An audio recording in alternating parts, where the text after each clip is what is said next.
What's great about this industry is that your expectations are constantly being challenged, and I think that's one of the fundamentals of growth. You have to you have an idea in your head of how something's going to go, and you're working towards that, and then something modifies that, and you go, oh, and it's all about oh, now I understand a little bit more about how this business works or how the world works. One of those moments for Tom and I was, we were doing the giant worms and having a blast with them, and we were digging a ditch in the middle of the Mojave Desert to bury this, half worm that we had for the scene where where it smashes its head against the drainage thing and it kills them, and they're standing around it. So that was going to shoot the next day, right? We're out there digging a ditch in this hard dirt, and the wind whips up, and it's like a sandstorm, and we're still digging. We've tied our t-shirts around our faces, we're wearing goggles, and we're digging, and we both stop and we go, this is what we took the Dick Smith makeup course for? And we're like, what?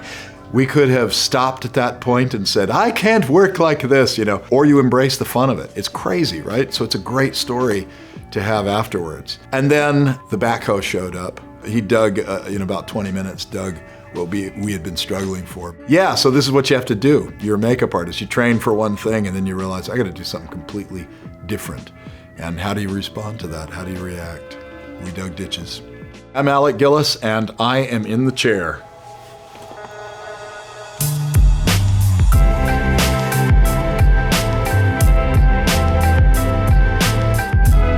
Probably the biggest influence on me was the original Planet of the Apes movie.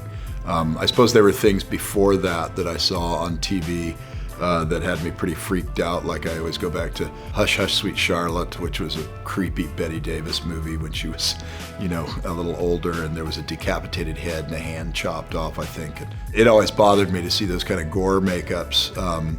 But the thing that really captivated my imagination was John Chambers' work in Planet of the Apes, because they were characters, and it's just a great movie aside from great effects, and that kind of pulled it all together for me, and my brain was fried after that.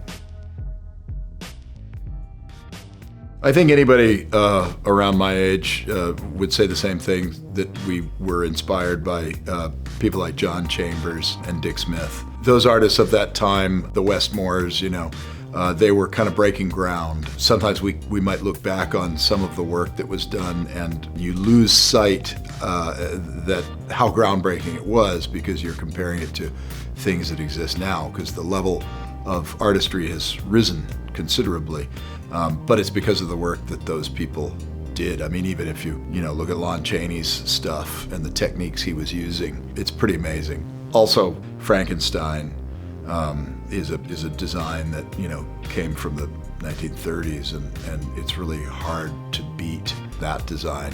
And that's just like collodion and cotton. But it was a perfect confluence of technique and the actor as well at that time in Boris Karloff's life. There's just so many giants upon whose shoulders we stand. The first film I worked on was a movie called Battle Beyond the Stars back in 1980. I think I interviewed in 1979. And it was a Roger Corman movie, and I was not doing any makeup on it. Equal to my makeup interest, I've had an interest in creature effects and visual effects. I was doing makeup and stop motion simultaneously throughout my childhood and into my early adulthood. So when I was around 19, my sister was working with a guy by the name of Walt Dodge, who was working for Corman on this movie called Battle Beyond the Stars. And he had seen my mother's garage, which I had taken over and turned into a studio. And there were creatures hanging from rafters and all this kind of stuff, and miniature sets that I had built as well. So he said, I can get you an interview. And I was like, ooh, really, a professional interview? And I was like in a panic. I had a portfolio, but I wasn't really putting it together. I was putting it together with colleges in mind, not with jobs in mind. Through a high school art teacher of mine, I had recently met Jim Cameron. We were both living in Orange County, and I met him, and I was like, wow. He had all these fantastic models, and he had done this unbelievable short film that he shot in 35 millimeters. So he was like, he's older than me and he had a better portfolio. So I was like, can I bring a friend to the interview? Because I thought that'll make me look good. We both went and we interviewed, and it took about 6 months for them to decide to hire us. And Cameron told me just a few years ago, he said, you know why they didn't hire us right away? Because they thought I was an asshole. I was like, what? Because, he was larger than life, always. Like, he sprung from the head of Zeus as a fully formed, ballsy filmmaker and had the goods to back it up too. But they did hire us. I almost declined the job because it wasn't doing creatures. It wasn't makeup, and it wasn't, it wasn't stop motion. And I think it was my mom who probably wanted to get me out of the house so that she could get her garage back. She said, are you kidding me? Take the frickin' job. So, okay. That led to a year of employment, and I met people like Gail Hurd and Rob Bottin and the Skotak brothers, and people who went on to greater things. It was a better film school than any film school I could have attended, and that was my first job. I did see Battle Beyond the Stars on the big screen. I went to the screening in Venice, California. I still have the invitation. And I got a credit. And I was just like over the moon, and got a couple of pictures of various malls of me standing there with Battle Beyond the Stars behind me. And there's nothing more exciting than your first movie credit. I had been working in the movie business for about 5 years before I met Stan Winston. And I met Stan through James Cameron. Didn't work with Cameron again after my New World days. He did have Stan Winston call me. He recommended me for Terminator to work on Stan's crew. And I picked up the phone, and it's Stan Winston calling me out of the blue, and I'm like, And it was Cameron. That was a nice gesture of Cameron. But I had just taken Friday the 13th Part 4, and we were gonna kill Jason, so there's no way I'm gonna go work on a dumb robot movie when I get to kill Jason. And I was working for Greg Canham, which was very exciting to me because I really respect Greg's skills, and I very much wanted to work on that. Met Kevin Yeager, James Cagle, John Vulich on that crew. It was a great crew. So I didn't want to jump ship. That's not, who I am. I explained to Stan that was the case, and he was like, oh, all right, great. Well, keep in touch. And I said, wait, can I still come and show you my portfolio? Right? Because I thought, this is a connection. I can't just, I have to be proactive here. So I did arrange time away from work. I went and showed Stan my portfolio, who looked through it like he didn't care. And that was that, but it did lead him to say, call me as soon as you're available, which I did, and then that was around the time of Invaders from Mars and then Aliens, and so that I was reconnected with Cameron.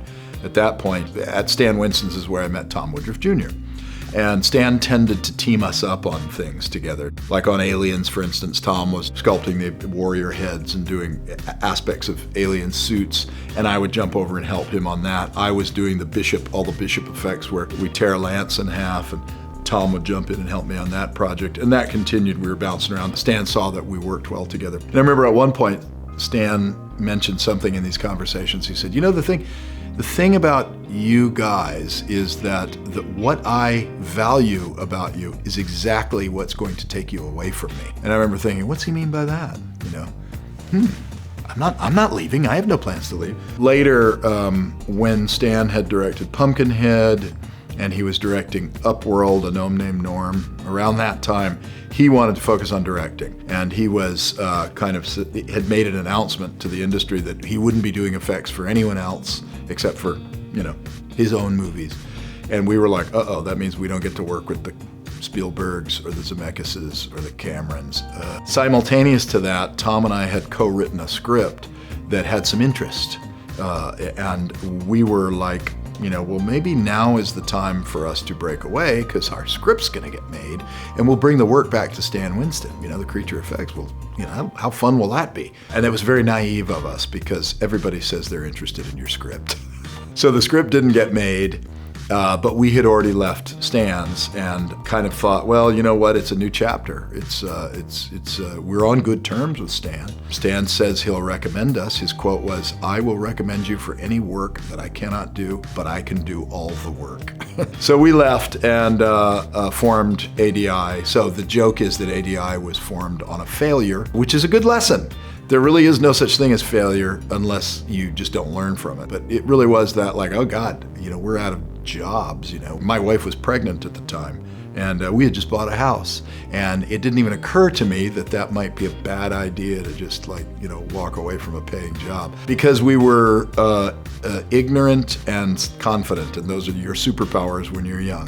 Your ignorance and your confidence. I'm laughing, but I'm not really joking. We formed the company in '88 and kind of did little jobs, worked out of our friend Rick Lazarini's studio. Rick was a Stan Winston alum also. And then we got contacted by Gail Hurd about Tremors. So we didn't have a studio, but we had a company. We started talking with Ron Underwood, Steve Wilson, Brent Maddock, writers and director of Tremors. They would say, well, why don't we come to your studio? We go like, where are you guys located? They go like, oh, we're, in Pasadena. Why don't we meet halfway? We'll just meet at Toluca Lake. How about the Marie Callender's? So we would just all the time never invite them to our studio, which didn't exist. We would just go to the Marie Callender's and spread all our books out, our, reference books, and talk about ideas and about how we would do stuff. And we'd bring sketches and all that kind of stuff. And this was before we got the job, but they told us that we were going to get the job. So we're like, okay.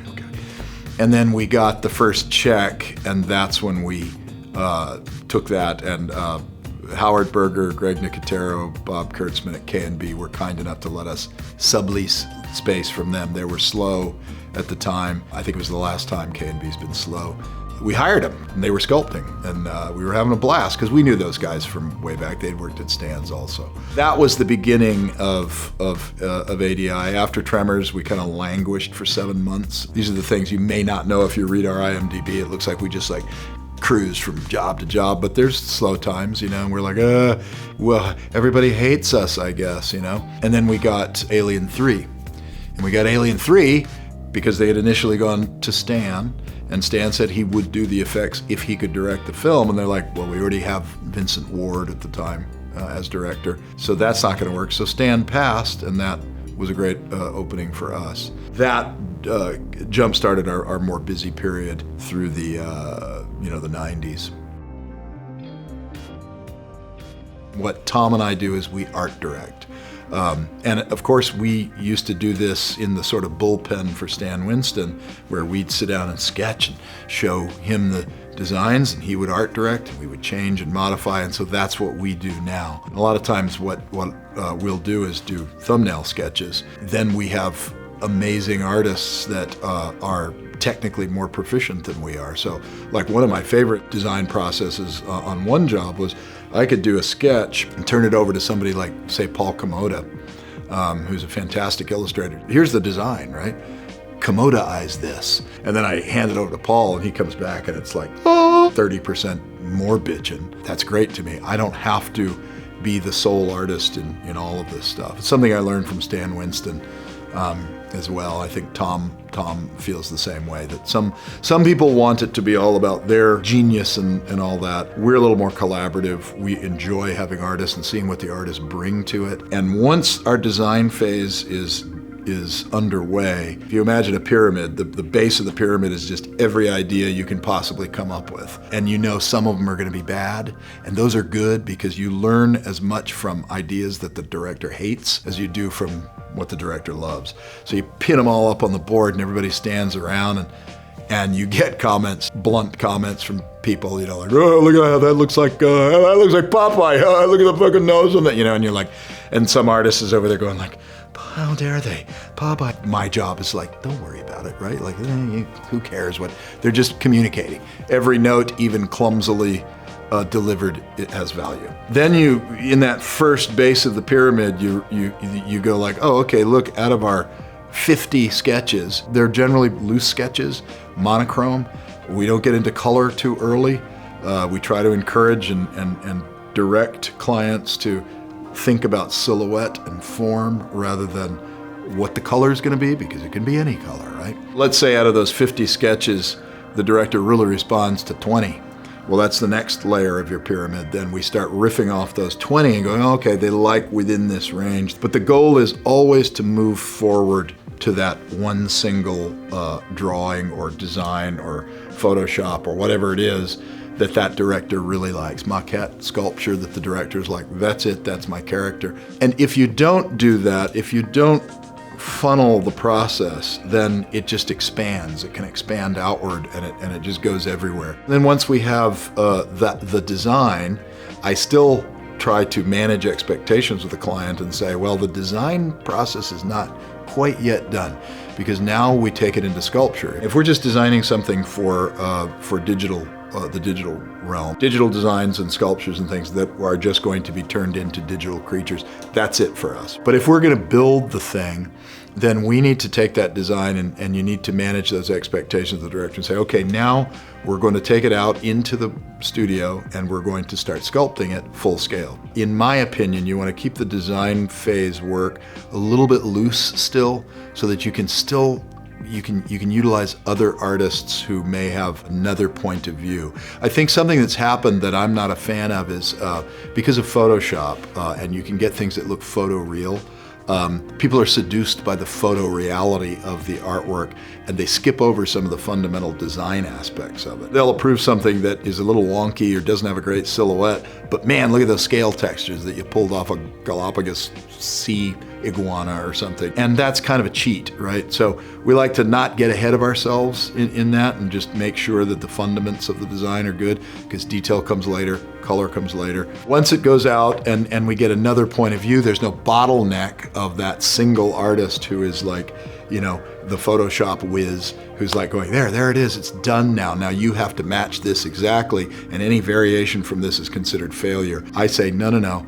We're gonna continue the process. It's gonna get better and better and better, because wait till you see what, you know, another sculptor can do when we bring it to full scale. You know, I've got just the guy who knows how to do the scales, or, you know, whatever it is, and we'll bring that person in, and it improves the overall design. It might not be, and this, by the way, I have heard some artists level criticism at us saying that it's just not that satisfying. I want to take the character from its very beginnings of pencil sketches all the way to being on set with it and quaffing the hair. And I'm like, yes, that there is a value to that. Certainly for the artist, that can be very satisfying.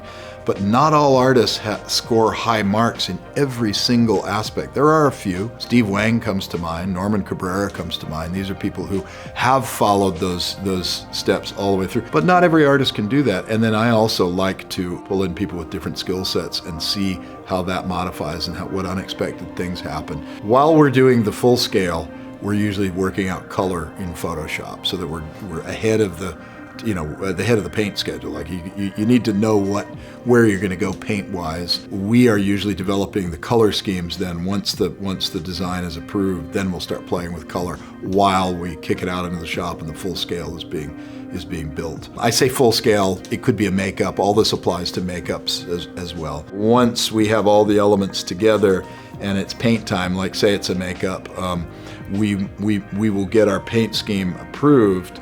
But we also like to bring in our application artists. Tom and I don't run the trailer.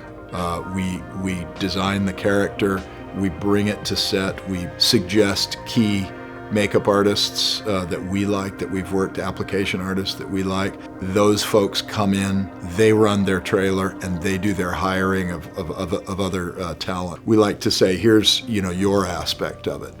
There are other artists who really love doing the, you know, creating the appliances and sticking them on as well. We tend not to do that. We are there for the initial testing, the establishing the first days of the character, and then we step out, and after that, it's generally the program is set, and all those, you know, fantastic skill set of the makeup artist comes into play. It's a collaborative process that we enjoy very much. If it's an animatronic character, we do tend to go on set with that, and we bring our technology, if it's animatronic facial stuff, or if it's motion control, pre-recorded stuff, whatever, we bring the puppeteers. If it's a big deal, you know, Tom historically has been inside the suits, and I've been outside directing the team, and even second unit directing the creatures and stuff like that. That's kind of the long-winded version, which I hope that you have gained some insight on. I get asked what my favorite monsters are that we've made, and it's very difficult to say because oftentimes I associate my good feelings or bad feelings with the experience of making the movie. So obviously Tremors, super exciting, great group of people, fun, innovative. The movie, I think, is fantastic to this day, still holds up, and I'm proud of the effects that we brought to it. Alien 3 was its own experience. A lot was made in the press about what a messed up production it was and how horrible it was and all that. I enjoyed it. It was fine. All the problems with the messed up production just meant we had more time. And it's interesting to me, now that we're 30 years down the line from starting the company, it's interesting to me to see how people's perception of the work has changed over time. And a movie like Alien 3 didn't really get very good response.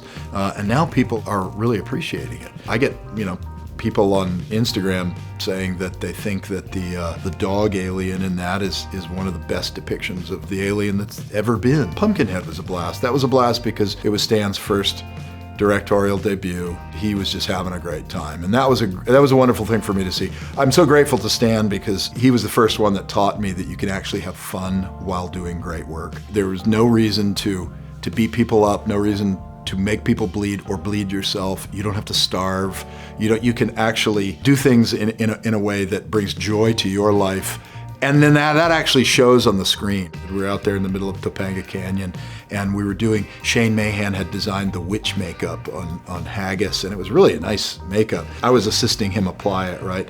And so we get her in and on the set and stuff, and there's okay, turn on the fireplace. We put the KY on her face, right, to give her a little bit. It was this massive gas flame, whoa. You could just watch the KY just disappear on her face, and she'd go matte. And it didn't look as good, right, Matt? So we're trying to the AD's going, okay, we're ready to go. And the woman is in the zone, right? She's an actor, so you can't just say, everybody stop, I need to put my KY on. That's not what you're there for. I'm panicking, and I look over at Stan. He sees exactly what's going on. He's been there. He's been a makeup artist, so he knows. He understands the pain and panic, but he's wearing his glasses like this, right? And he's just going, with his glasses on, sorry, dude. And I look over and I just had to laugh. I just broke into laughter and stepped away, and we shot the scene. And to this day, I look at the profile shot of Haggis sitting there, man, she looks dry. But we were moving on. It was a little tiny movie, and we just had to move. And that was one of my favorite moments with Stan on set.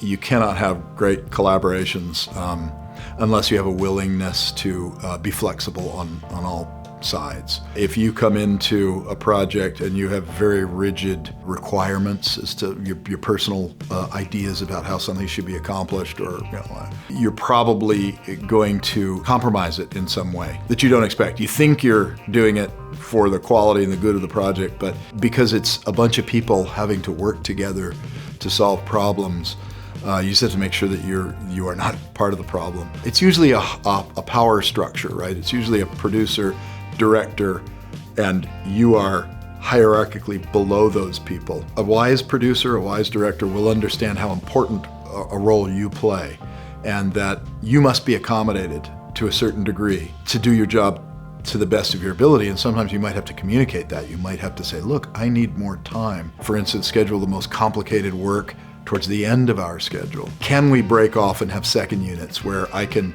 really spend my time noodling whatever the effect is? You can get what you need, you can keep your day, keep moving, but allow me the opportunity to come back. And unfortunately, a lot of producers don't understand the process. What they understand is the schedule. They understand studio needs, and they're under tremendous pressure from their bosses as well. We have to communicate and we have to educate, but you also have to understand that at the end of the day, a lot of it's beyond your control. Focus on what you can control. Things like tantrums and things like that generally, in my experience, don't work. If you force someone to submit to your will, haha, I won this because I locked up the trailer and no one can get in and the day will stop unless my demands are met, your demands will be met that day. And then there will be an effort to subvert other demands of yours. People can get very petty once you start that, once you go to war. Generally not worth going to war over. And usually when you get at the higher levels of makeup artists and crews. People are discussing and problem solving. That's what a great collaboration is to me. It's just problem solving. You're in a freelance business, so you need to get yourself out there. You need to make yourself known. You need to build your brand, right? So of course, networking is very important. I always associate the term networking. I cringe when I hear it, quite honestly. And I think a lot of artists do, because a lot of us artists tend to have an antisocial streak. We might not be completely antisocial. Nobody is all one thing or another. But one of the facets that I find among artistic and creative people is that you want to close yourself away in your little room and, work on your craft. That's what you want to do. And you want to not be bothered. But at the same time, you want the world to just recognize you for that. And that's impossible. The world will not recognize you. The world is dumb. The world does not realize how unique and special you are. So you have to present your best self to the world, because you are presenting a product, and the product is you. And that means that you have to sharpen your talent, you have to hone your skills, but you also have to be an agreeable person. You have to give the world every reason to hire you and want your product. If you can't pull yourself together to, wash your hair or whatever, whatever it is, you got to fit into the world. As much of a drag as that is, we'd all like to just concentrate on our skills and the things that bring us personal pleasure. But the reality is, you got to go out there, and if you're a farmer, you got to drive and buy the seeds. You got to meet other farmers. You got to talk about techniques, all that kind of stuff. And you have to find a way to make that enjoyable. And it really is enjoyable, because if you think about what we do, we're in a business where we are surrounded by other people who love it as much as we do. To have your own group of people, your own community of people who are as into it as you it's a very valuable thing. And they are your competition, but competition can be a good thing. It can be the thing that lifts everyone up, It can be inspiring. If you look at it as we're all helping each other rise, then I think that's the healthy way to do it. I'm not good at, targeting people who I'm going to become friends with because they can do something for me. That, to me, is distasteful. Be as straightforward of a person as I can possibly be, so that people walk away and go, that was a good experience. Let's work with that person again. Where you just want to walk away having left people with a good feeling about who you are and your skill set and your people skills, which cannot be overstated how important people skills are. I came into the industry when I was young, when I was 19, 20 years old, without any knowledge of what the landscape was really like. And the landscape has changed dramatically since then. There is a greater need for makeup schools now. For higher learning in makeup. You can be self-taught, but you have to have all the tutorials, you have to have all the benefits. The great thing about a place like CMS is that you have high quality instruction, and you have a place to go, and you're surrounded elbow to elbow with people who are just as passionate as you are. And I think that those are relationships that you form. When I look at my Roger Corman experience, those are relationships that I still have to this day. People that you meet when you're young and passionate are imprinted on your brain, and you have a lot in common with them. And I think that is one of the great resources of a place like CMS. We've hired a number of CMS grads, and I'm always impressed with the level of professionalism that they come out with. There's a great attitude that is present among the CMS referrals that we've gotten. I've been very pleased to have a relationship with CMS and to continue that relationship. The business is always up and down, and that's part of the challenge of staying enthusiastic about what we do, because the actual business can run you through the ringer. I always tell people, tell artists, it's the freelance artistic lifestyle is not for the faint of heart. You hear on the radio, people are complaining that, they're getting laid off or something. I'm like, I get laid off all the time. I lay people off all the time. It's not fun, but when you're used to it, you're like, it's time to hustle again, Which is why the ironic thing about this craft is that A lot of us come, as artists, and we have viewpoints about, being artists, and we admire artists who speak truth to power and challenge the system and all that. But the irony is you have to be the best capitalist you can possibly be in order to survive as an artist. You have to be very aware of how the system actually works, and you have to promote yourself. As a capitalist, yes, I'm sorry, you do. If you want to work in the artistic fields, particularly commercial art. But that process is exhausting. It is exhausting to stay in the game. So what I always tell young people is have your kitchen table project or your garage project or whatever it is. That's the thing that's going to fuel you and remind you of why you got into the business in the first place. All of the trappings of the industry, contract negotiations and getting up at 4 in the morning and all that kind of stuff, all those things, those aren't the things you necessarily think about when you say, I want to do this. But what keeps you going and able to engage in all those things you're not interested in or that are actually unpleasant is that final result of that piece of creativity or artistry that you can put out there in the world. And the things that you put out in the world that people really respond to, there is a great joy in that. There's a great joy in connecting with a big audience of people who go, I saw that, you did that? Yeah, that's a feeling that is worth pursuing. But the other thing that you do have to pursue, as I said, are those kitchen table projects, which are your own expressions, that you're not doing them because you're planning to sell them. You're not doing them because your ego is demanding it. You're not chasing some sort of result. You're just doing it for the joy of the process. And the process is all we can really control. The best career advice for me is probably many of the things that Stan Winston said to me. The way it's evolved in my mind is that, personally speaking, I cannot stay in the business and I cannot do a job to its best effect if I'm not enjoying myself. And that means I'm not going to have expectations about how the final film will perform or whether or not everybody on the planet is going to love it. All I can control is how much I enjoy the process of working on the film. That's what I can control, so that's where I try to have as much fun as I possibly can while doing the work as to the best of my abilities. I would say that our company has had the good fortune of staying relevant for 3 decades. We started off pretty strong, in 92, I think it was. We were nominated for both Death Becomes Her and Alien 3 in the visual effects category. We won for Death Becomes Her. And then all the movies throughout the 90s, but even now, 2017, we did It and Jurassic World, Bright, Sorry to Bother You. And so what we've done in order to stay relevant is that we have sought out independent filmmakers and indie films. These are not projects that necessarily one would associate with a big Hollywood creature effects company. We love them, and we love working with people that are unexpected and people with stories to tell that may not be as mainstream. I'm looking forward to doing more of that.